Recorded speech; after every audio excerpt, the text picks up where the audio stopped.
Hello friends, welcome to my YouTube channel career space. আশা করি আপনারা সবাই ভালো আছেন।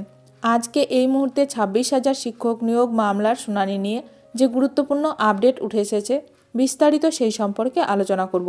তাই ভিডিওটি অবশ্যই শেষ পর্যন্ত দেখবেন নিয়োগ সংক্রান্ত অনেক নতুন নতুন আপডেট পাওয়ার জন্য। বন্ধুরা, শিক্ষা সংক্রান্ত ও চাকরি সংক্রান্ত সমস্ত রকমের লেটেস্ট আপডেট আপনারা এই চ্যানেলে পাবেন। তাই চ্যানেলটি এখনই সাবস্ক্রাইব করে রাখবেন এবং পাশে থাকা বেল আইকনটিকে অবশ্যই প্রেস করে রাখবেন পরবর্তী সমস্ত রকম লেটেস্ট আপডেটগুলো সবার আগে পাওয়ার জন্য।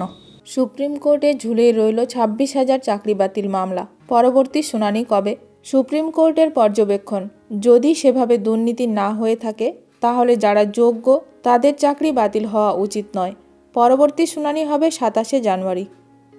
এসএসসি নিয়োগ দুর্নীতি মামলায় বুধবার রাজ্যের হয়ে জোর সওয়াল করলেন আইনজীবী দুষ্যন্ত দাভে। তার বক্তব্যে উঠে এলো যোগ্য অযোগ্য প্রসঙ্গ। নিয়োগ মামলার ক্ষেত্রে দাভে বলেন, যদি বৃহত্তর ক্ষেত্রে দুর্নীতি হয়ে থাকে তাহলে চাকরি যেতে পারে, কিন্তু যদি সেভাবে দুর্নীতি না হয়ে থাকে তাহলে যারা যোগ্য তাদের চাকরি বাতিল হওয়া উচিত নয়। পরবর্তী শুনানি হবে 27শে জানুয়ারি। কিন্তু মামলার সওয়াল জবাব শুনে এই দিন প্রধান বিচারপতি জানান, এই মামলায় সবথেকে বড় চ্যালেঞ্জ হলো দুর্নীতিকারী এবং দুর্নীতিহীনদের আলাদা করা, নইলে গোটা প্যানেলই বাতিল করতে হবে। এদিন রাজ্যের আইনজীবী নিয়োগ দুর্নীতিতে হাইকোর্টের প্রাক্তন বিচারপতি অভিজিৎ গঙ্গোপাধ্যায়ের সিবিআই তদন্তের নির্দেশ নিয়েও প্রশ্ন তোলেন। তিনি বলেন, 25 জন লোক শুধুমাত্র প্রশ্ন তুলেছিলেন।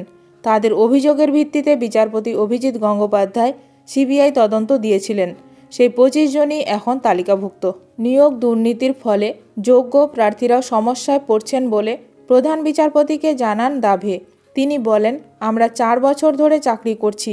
একজন বিচারপতির সীমিত তদন্তের ভিত্তিতে করা নির্দেশের ফলে আমাদের সম্মান, পরিবারের সম্মান প্রশ্নের মুখে পড়ে যাচ্ছে। সিবিআইয়ের তদন্ত নিয়েও প্রশ্ন তোলেন দাভে। তিনি বলেন, কতটা ক্যাজুয়াল এই তদন্ত ছিল সেটা দেখুন।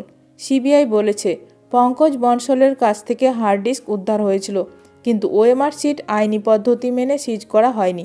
এখন দেখার বিষয় আগামী শুনানিতে কী গুরুত্বপূর্ণ রায় দেন বিচারপতি।